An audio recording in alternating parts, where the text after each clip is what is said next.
Ka Protection of Children from Sexual Offences POCSO Court hakanong ba Shillong kan saay karay ka bakhadu ban pynshitom mi officer in charge ka Ampati Police Station Unirul Islam namar ka jing thombor jong uya arngut ki shipara kan thei house nam arja kharlai ka Special Public Prosecutor POCSO Court East Kasil District ka kong Ivala Risha Renja kala pentep bakalapan ban set along sijing emyo teu he pulit ubala thombor ye kitei ki shipara ha Ampati Police Station kum karay penrem ye u rengkat ka jingdan kuna ka bada kilak tengka kuman supun kan mau bau Nirul Islam la sakem haki pulit halo ka jinong ti ban thombor ya arngut ki khna kan thei ki bedai shipara ki badang hapo ka khatpras nam karta hau banai leber arjar khatlai bat kan deiru hadian khandai snam ba ka POCSO Court kan ai karai ba khadu kata ka arpratrik leber arjar arwar nakaliang chunga man takasngi ka don ka quantum of sentence plahat ti ngin ngal nakaliang chunga ngal apan ka maximum sentence yu kata ka life imprisonment bat ngal apan ka fine ru ba poi dikilax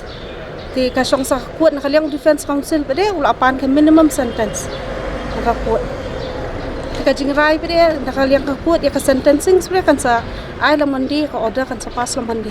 And there are so many sections involved in this case because there are 3 incidents involved in this case. So there are different sections which involve, and for each section I have cited what punishment to be given to the accused. And even the finable section, also have submitted in the court.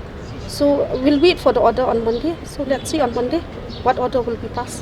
The incident happened in the year 2013. So after now it's 2022. So it's taking time. But then justice has been done in this case to the survivor. Especially the accused person here, he's the OC.